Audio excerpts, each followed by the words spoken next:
show. I am super pumped, super excited to welcome Aimee Stanton to the show. Welcome. Thank you. Thanks for having me, Bart. I'm excited to be here. Pumped for it.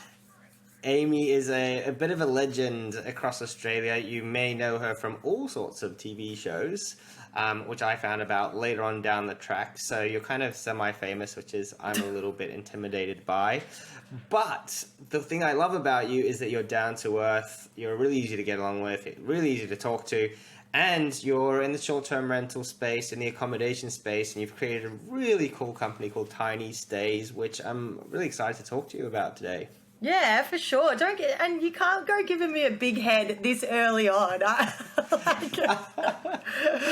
I figured we'll get it out of the way, right? And then we can kind of work from there. Get it out of the way. Nah, you're a legend. You're a legend.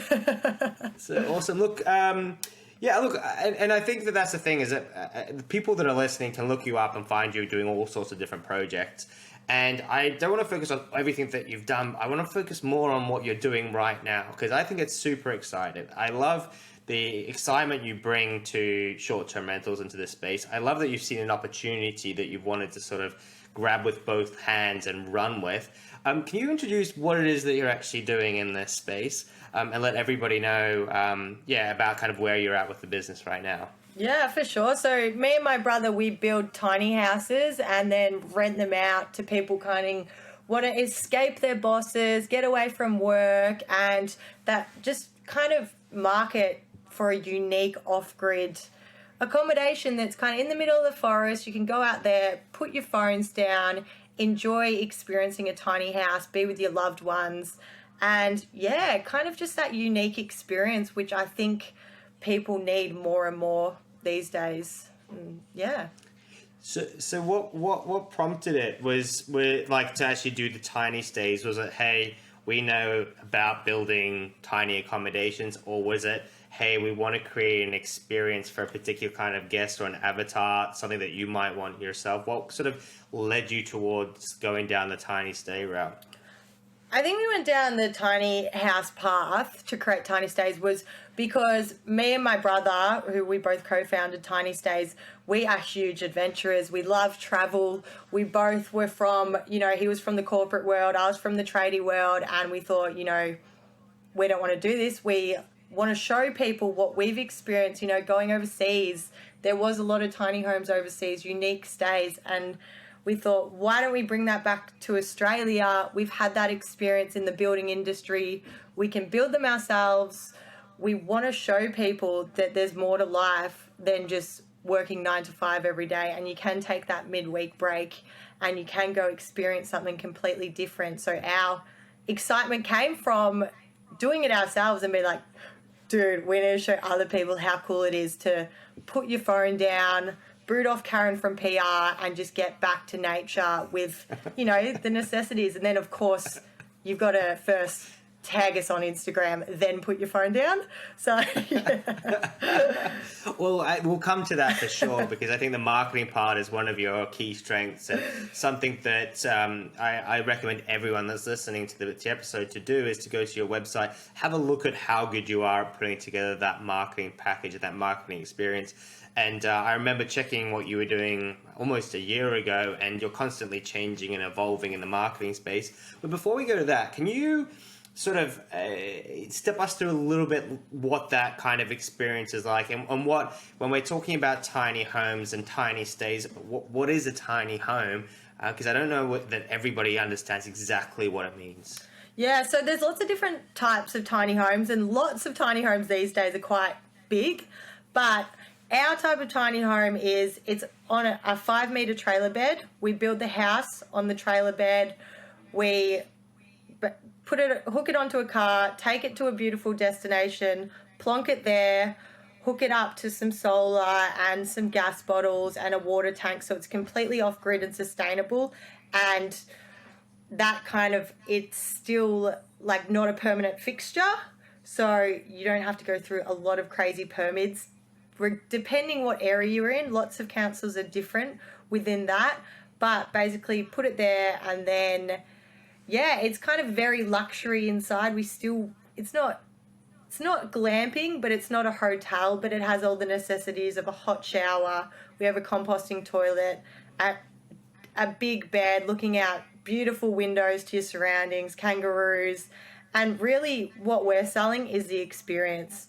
We don't see it as come stay so you can go do all these other things. It's like come enjoy the experience of, like, for instance, our Heathcote tiny house, you have to park at the bottom and adventure up this huge hill with boulders everywhere. And yeah, it's a bit of exercise, but it's all about creating a lasting memory that you can be like, yeah, that was awesome, and remember it for your life, kind of thing.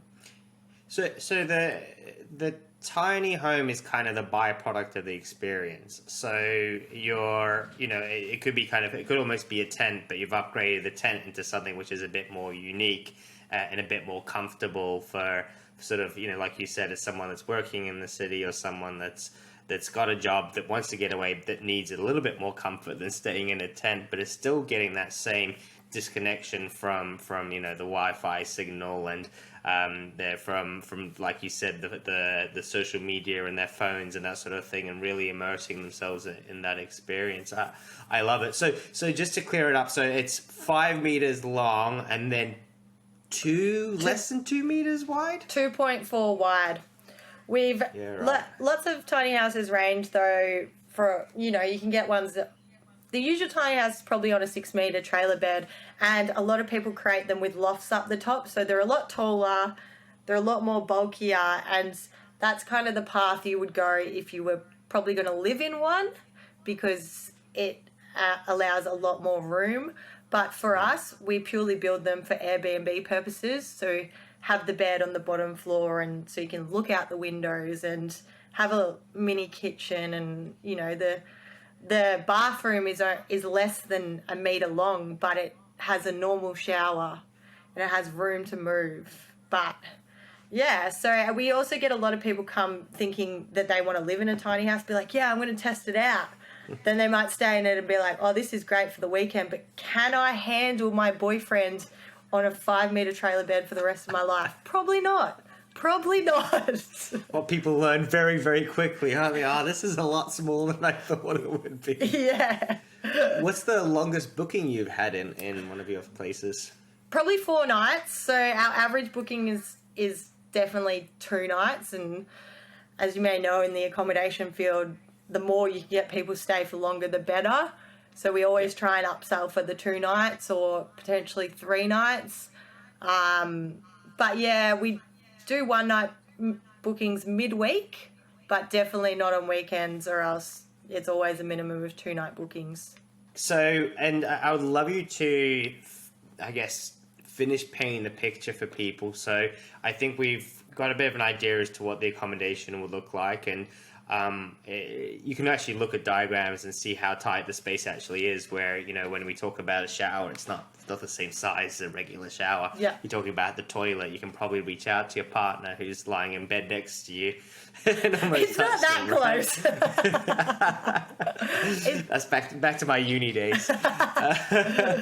So it's smaller, it's more compact, so that's understood. But one of the things that blew me away when I saw what you're doing is that you're able to offer views that are unparalleled, just absolutely stunning views that you just can't find anywhere else. And therefore, because they're tiny homes, the choice of locations that you guys as a company can find to offer is going to be super unique.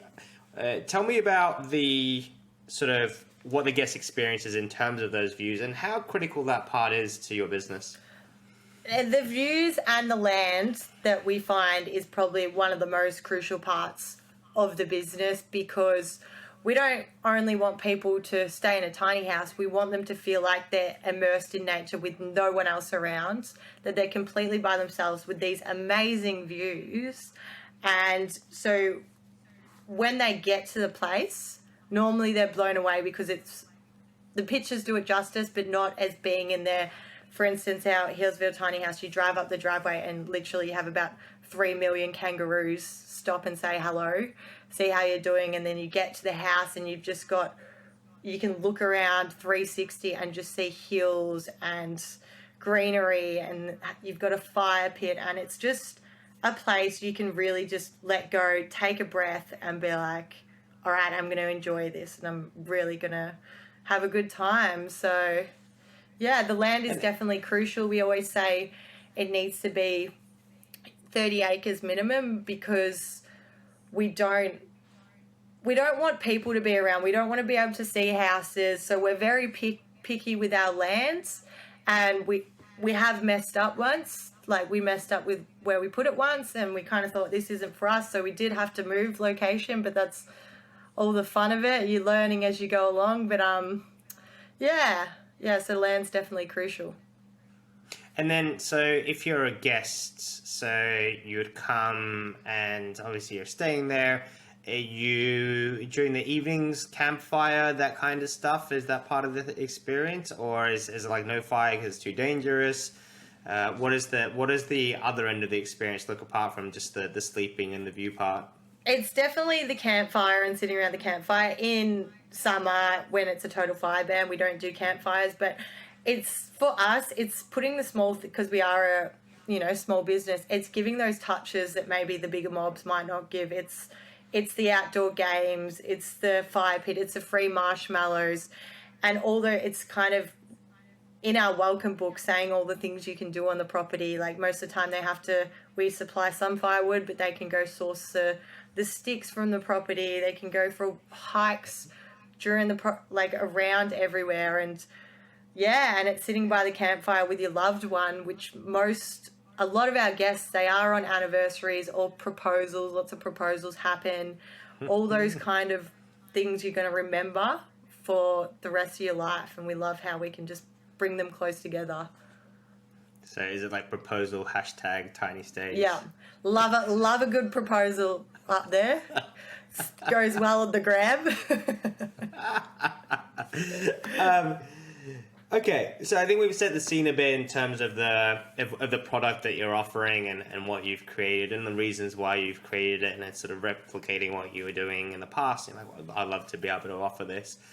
From an operational point of view, I just want to kind of go through some of the little elements, because I think that's where a lot of people would say, oh yeah, this is great, and then scratch their heads as to how to actually execute this. When we've got a building in a city, then we know how to do things, and we're dealing with different issues. What are probably, I mean, you give us as much detail as you like, but what are the sort of the most taxing parts of having to run a business in this way?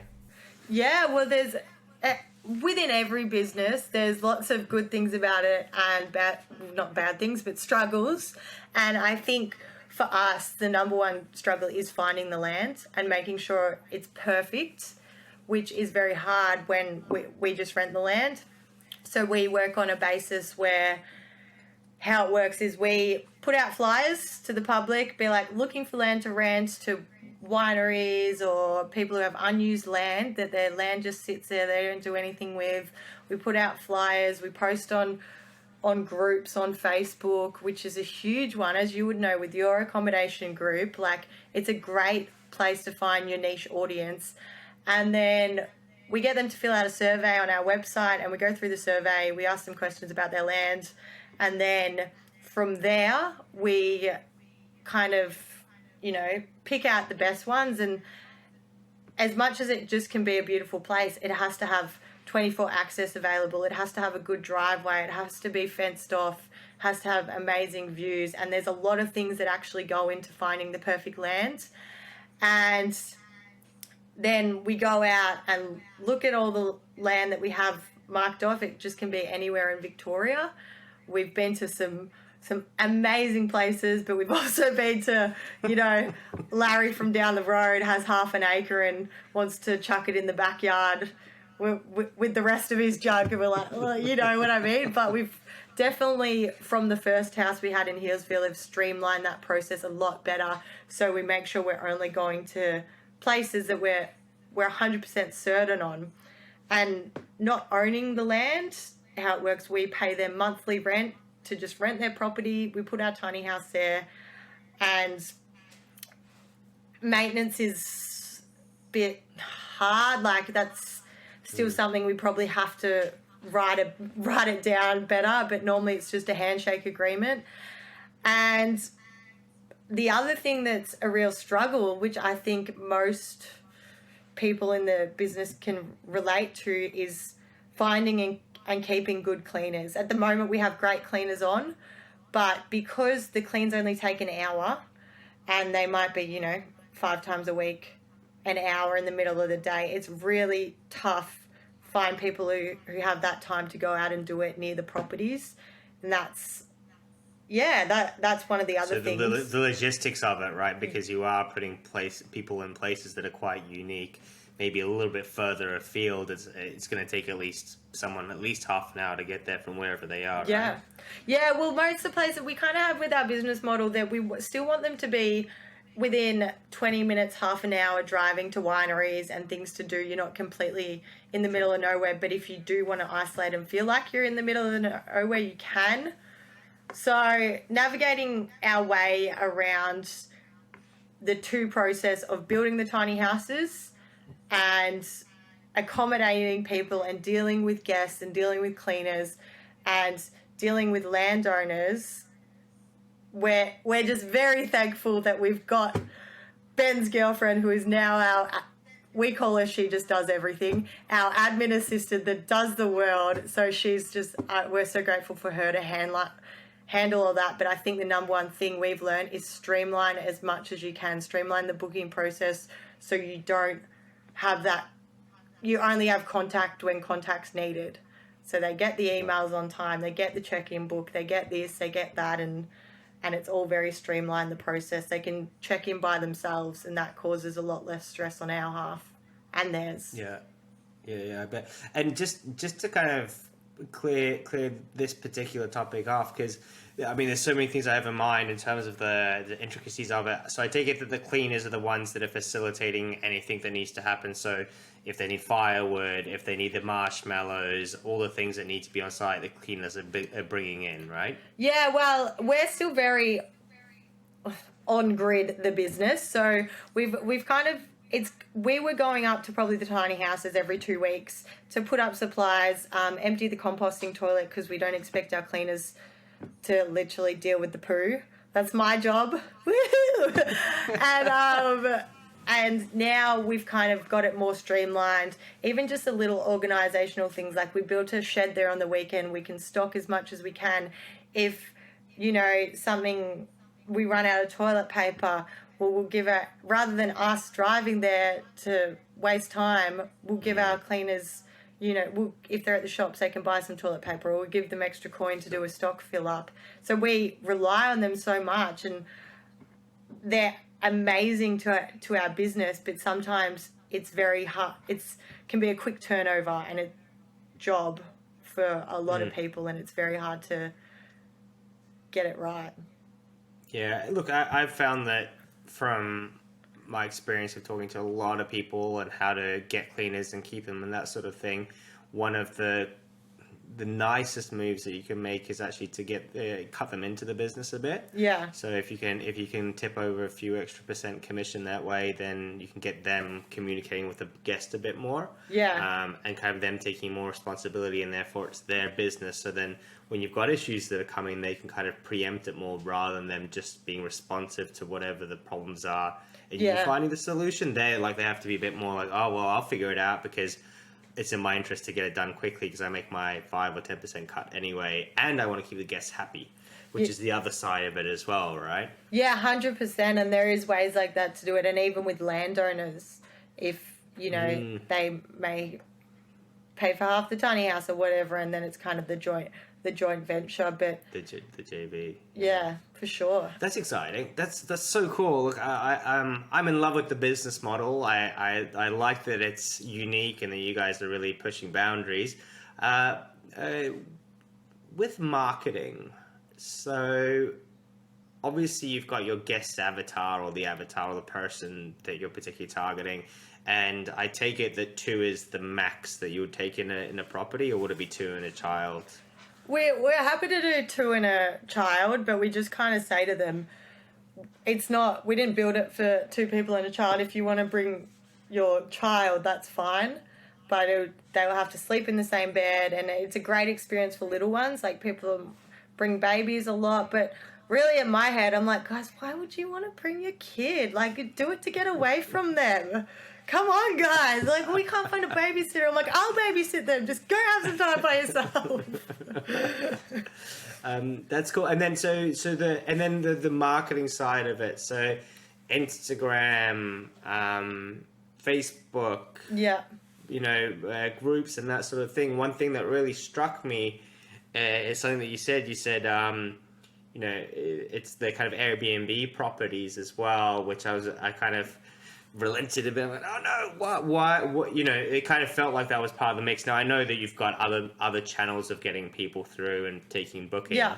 And I know that you've got a strong marketing presence, but I'd love you to tell us what your thoughts are about that experience and how you guys are marketing yourself and building up that brand. Yeah, for sure. So we started off having a website and on Airbnb in 2018, where probably about 90% of our business was coming from Airbnb, 5% from booking.com, which we've booted them off now.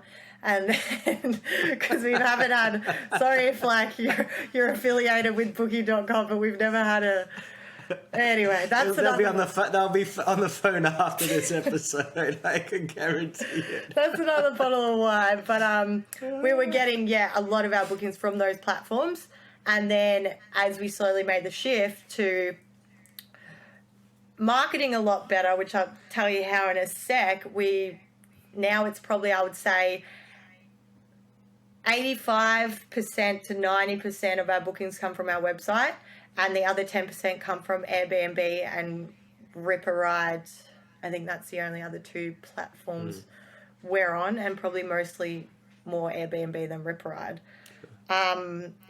But Ben and I have had a lot of experience on Instagram before. I feel like we're very good at branding. We know our brand, and I think the main thing is people love to see a face behind the brand. They love to see us building the tiny houses. They love to see us out on location, see what we're doing, and enjoy the whole journey from A to B, rather than just, here's a tiny house, come stay, and they don't know the story behind it. So I think we've had a lot of loyal followers from the start of watching us build the business and turn into where we are now. And from doing that, one of the reasons we went down the path of tiny houses is because, let's be honest, they look cool. They look awesome. We painted the first one bright blue.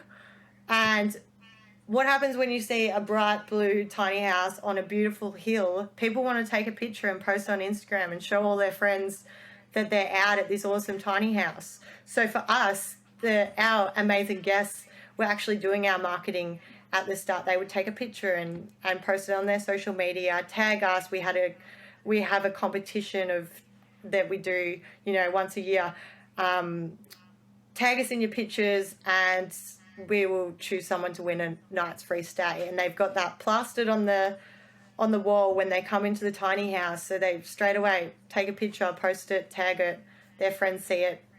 And the chain keeps continuing like that. So that had been a lot of help from us. And then also, as most people do know, it's all about your pictures and the experience they get and how they feel going on the website, and how also dealing, like I still deal with a lot of customers, and so does Alex, and it's like talking to them like they are your best mate and being mates with them and being pumped for them and giving them stuff they want, and and just constantly building on your marketing of spreading yourself as much as you can. Another one for us is going to blogs and getting your name up there on Google. So if it's broadsheet, if it's whatever it is, putting together a media kit about your accommodation, whatever it is, you can make it sound cool. If you're in a motel in the middle of the nowhere, find your uniqueness,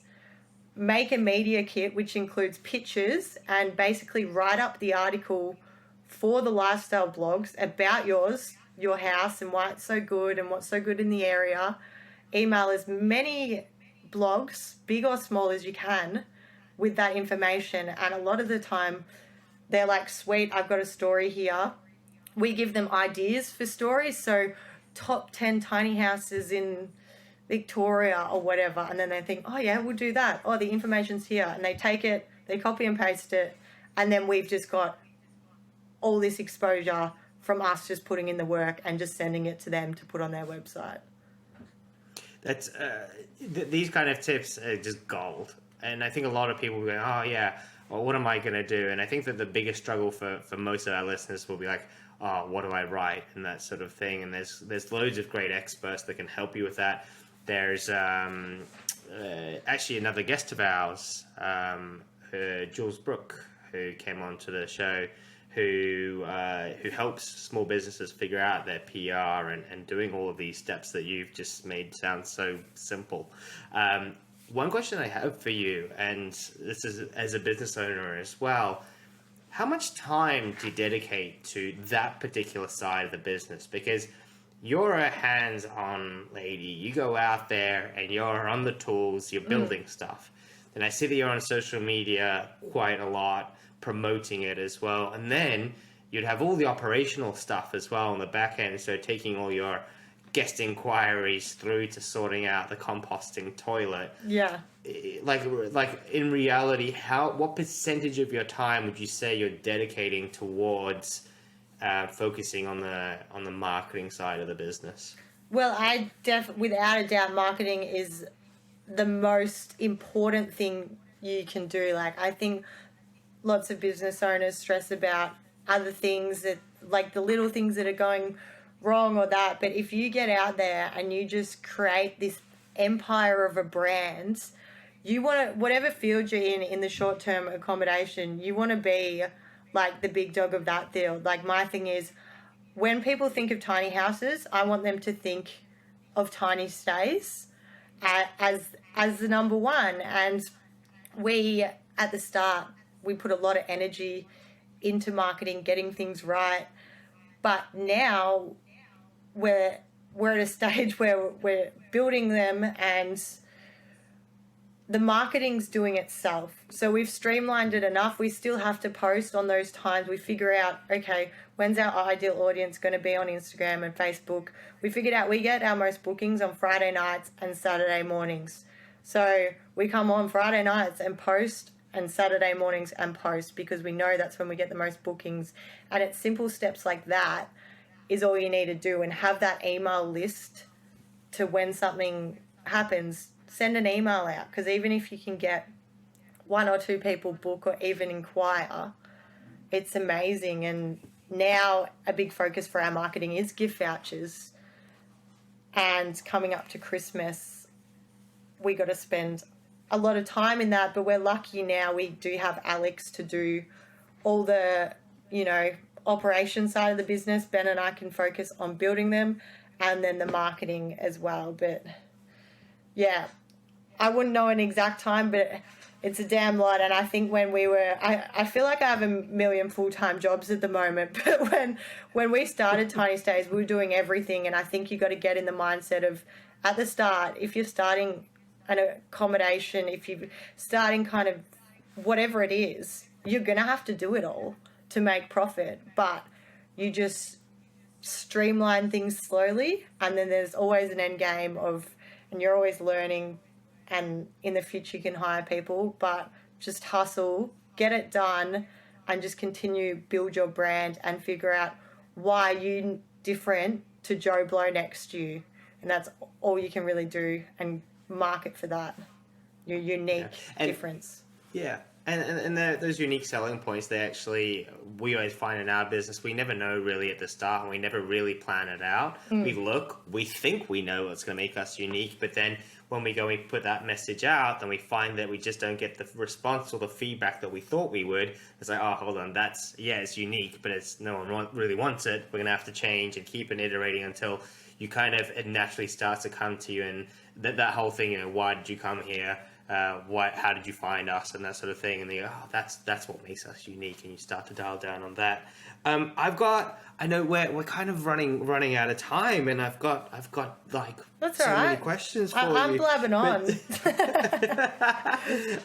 Go There's two things there's three things that we're gonna cover. Yep. Just one is your thoughts on the international tourism market. So obviously things are changing. International tourists will come back. Are you going to put that into your mix of marketing? Is it essential? Do you really care so much if you are doing all right with the local market? I would love to know your feeling on it. We really like the local market. We get a lot of people from around Victoria. We do get some from interstate, but only really when they're visiting Melbourne. I think that is our target audience, people from Melbourne, couples that live in apartments or anywhere really around Melbourne. And for international, I think there's definitely room there, but for us, you can't focus on everyone. And the tiny houses are hard. We've had a lot of international guests, but it's always like, oh, what bus do I catch to get to here? How do I get to there?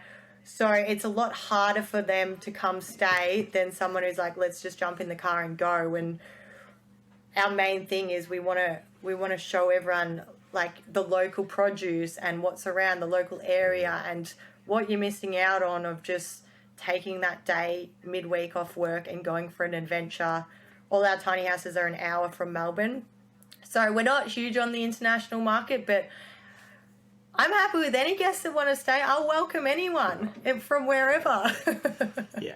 It's more of the is it something that you guys are going to be pushing on and focusing on, and is it going to be a strategy for you? But obviously it's not necessary at this stage.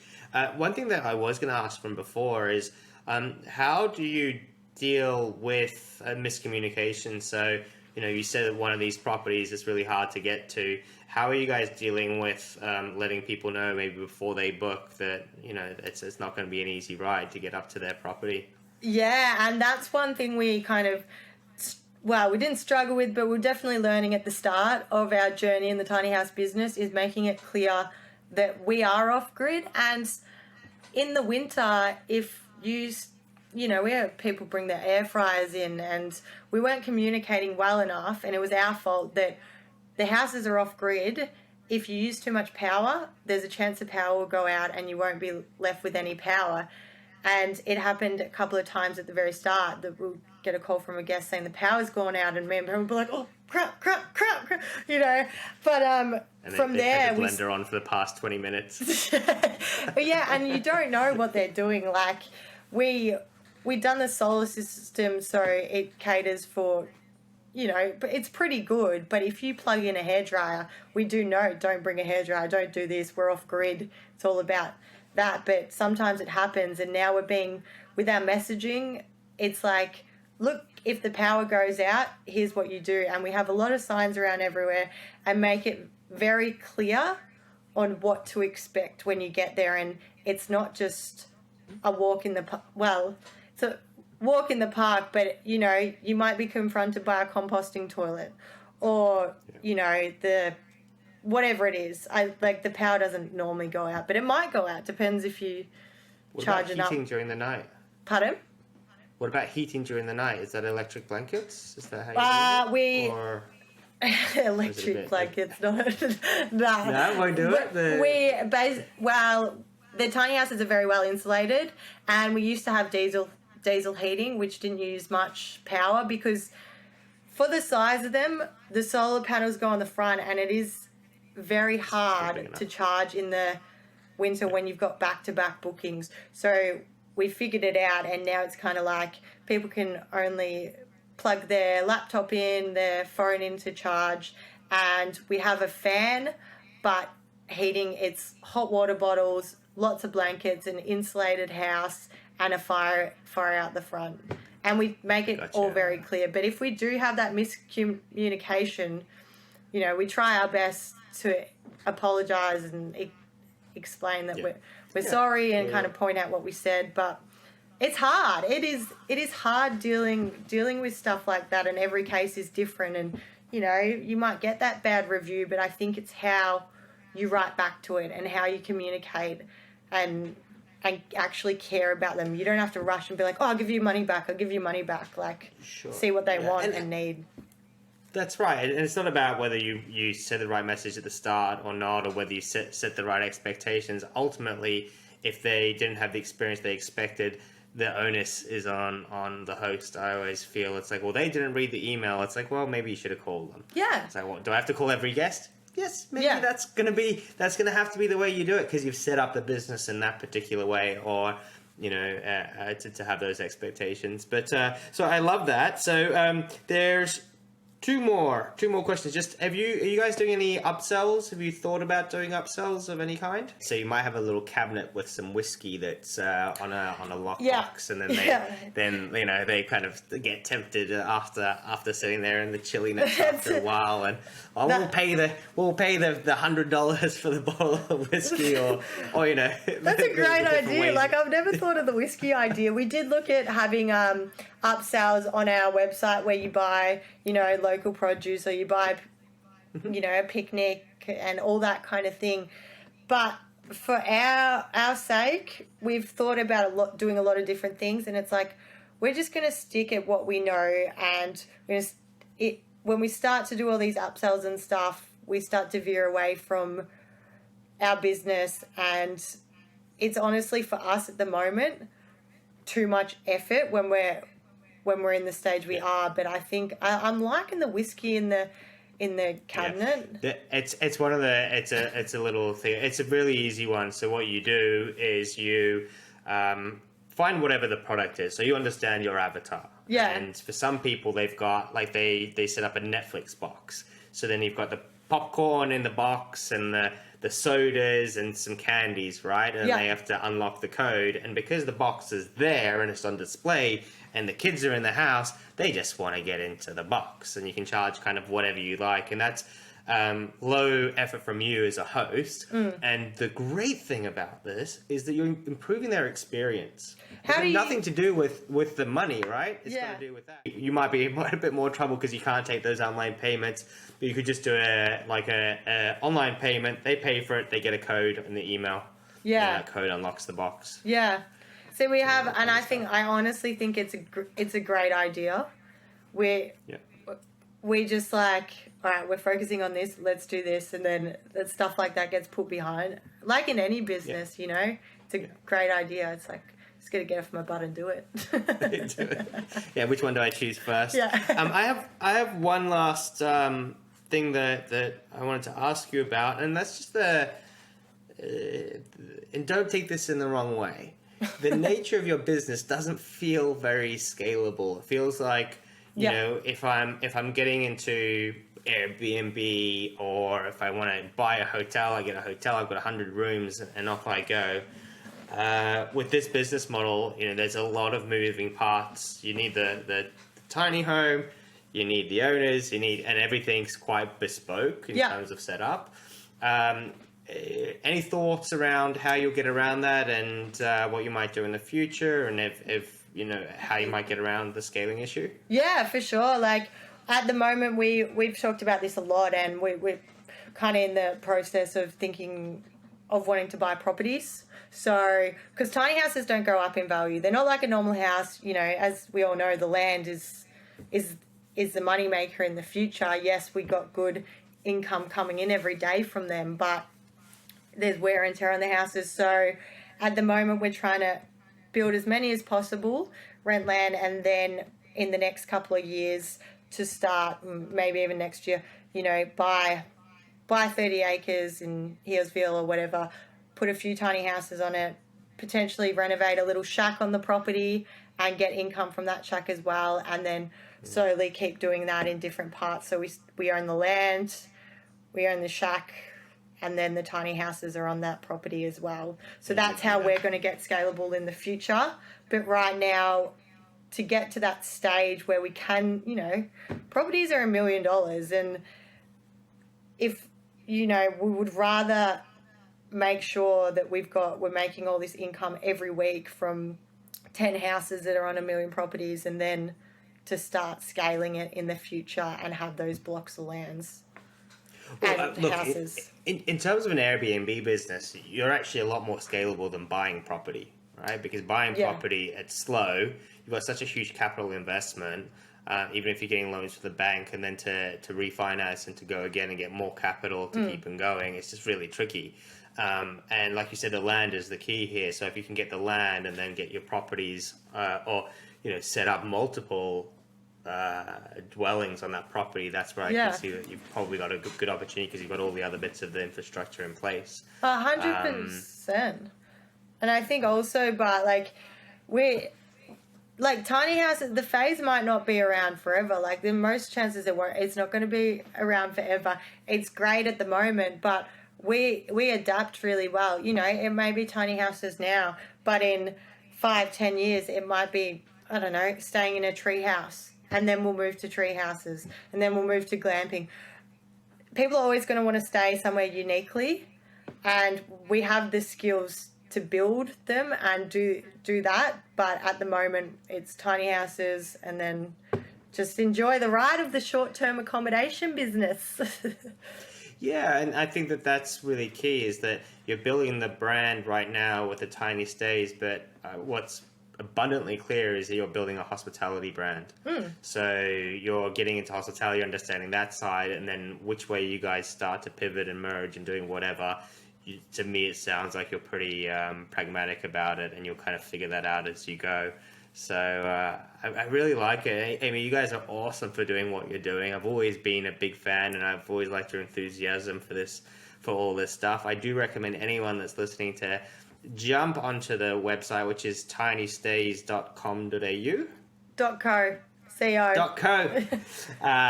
But it will be in the show notes as well, so please just jump onto there and you can click on and follow all the Instagrams and that sort of stuff. Aimee, I want to thank you so much, one, for taking your time. Two, it took me one email to you to say, hey, do you want to do this? And you're like, absolutely. Book me in. So I appreciate that so much. It makes life so much easier and to work together and I love your selflessness. You've come and you've shared how your business works without any expectation of anything in return. Yeah.